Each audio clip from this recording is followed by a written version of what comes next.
8 when my best friend set me up to be unalived, and I was shot 5 times while 18 weeks pregnant. Okay, y'all, so I want to explain something that I did not touch on in part 7.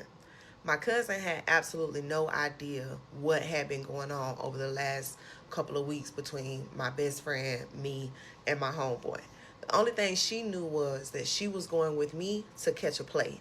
She didn't know that it was the best friend's play or anything like that. And when we got to the hospital, the police took her and took her for questioning. So when my family reached the hospital, they did not see her at first. The first person that they saw was my best friend. That's why they had so many questions for him. And when they finished questioning my cousin, she was allowed to go in with my family. And that is when they questioned my best friend. But he told them the same thing he told my family. He went inside the trailer, he heard the shots, and when he came outside, I was gone. So I'm laying there, I'm crying. I just found out that I'm paralyzed. And I'm just boohoo crying. And my mama is like, girl, hush, you alive. That's all that matter. I'd rather you be in a chair than me have to come visit you at your gravesite every day. And I'm telling her, like, Ma, I am happy that I'm alive, but I'm paralyzed. Like, what I'm going to do without my legs? Like, how am I going to take care of my children? Like, I live a carefree lifestyle. Like, I can't be confined to a chair. So my parents and my sister, they trying to comfort me, and I'm getting worked up. So I'm like, can I get some water? Can somebody give me some water? Because I ain't had nothing to drink since before I got shot or to eat. I'm hungry.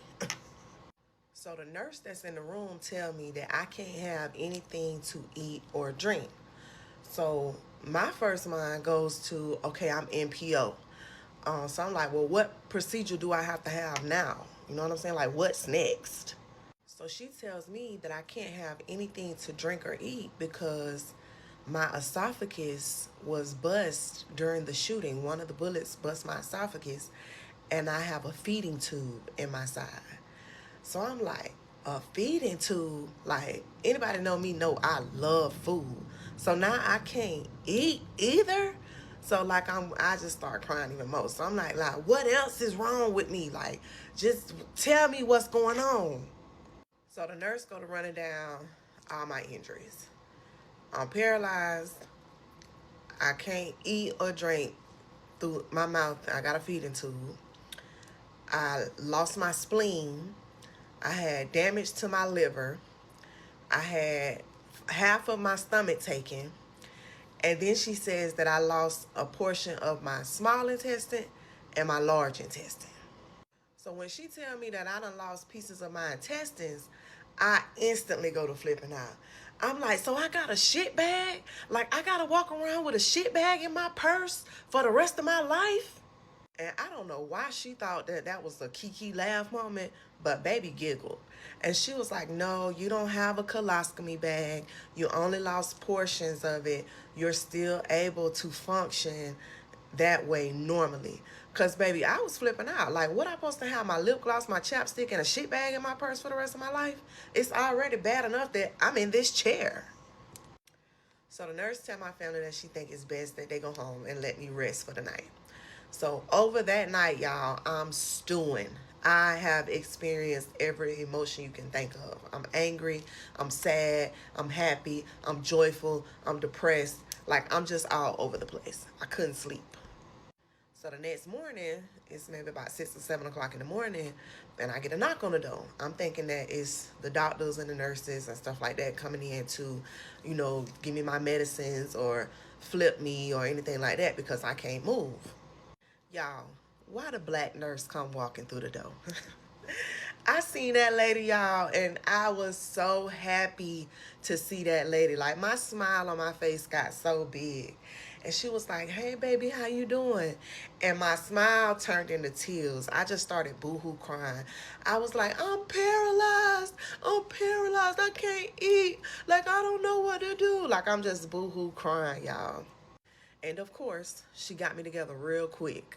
She was stressing. Stop all that crying. What you crying for? So I was like, I'm paralyzed. Like, what I'm supposed to do? So she was like, well, do you want to walk again? And I was like, yes, of course I want to walk again. And she was like, well, you walk again. And I was like, but I'm paralyzed. And she was like, after what you just survived, how could you believe that anything was impossible? And so I was like, but the doctor said that I'm paralyzed. And she said, baby, that's a doctor. That ain't God. So she was able to calm me down, y'all. And we talked for about 15, 20 minutes. And, she explained to me that she had been coming by checking on me before, after her shift. She had her church praying for me. And that she was just so happy that I had survived. So she ended up leaving. And a couple hours later, the police came to see me. So when the police came, it was two detectives and a uniformed officer. So they asking me like, all the questions. Do I know who shot me? What happened? Do I know why they shot me? And, I'm trying to figure out in my mind, like, what all I want to tell these people, because I don't want to incriminate myself. I don't want to go to jail. And I also am thinking about when I get out of this bed and when I get out this chair and when I can walk again, what I'm going to do. But in my mind, I got to think about all the pain that I done caused myself, all the pain that I done caused my family, like where I'm at in life right now because of the choices that I done made over the last couple of months. And I said, fuck it. And I told them everything, y'all. Like, I didn't leave nothing out. You feel me? So when it come time for me to identify the shooter, they pull out some pictures. So they asked me, do I see the person that shot me? And I see the enforcer right there. So I point him out. Yeah, that guy right there. That's who shot me. So that's when they proceed to tell me that the enforcer had got arrested earlier that afternoon. So after my sister had took these scribblings down to the police department and they began their investigation on the enforcer, they started to piece the puzzle together. And one of the ways they began to piece the puzzle together is they checked all of our phone records and they checked where our phones were pinging. And at the time of my shooting, my phone, the enforcer's phone, and my best friend's phone all pinged off the same tower that was there at that house. They also checked the phone records and they saw calls from my best friend to the enforcer, my best friend to me, my best friend to an unknown number, and from the enforcer to the unknown number. So they had these phone records that were kind of painting a picture of who was calling who right before I was shot, right after I shot, and where everybody was when those phone calls were being made. And the way they ended up arresting the enforcer is that my best friend was in jail. The enforcer had made a visitation for my best friend.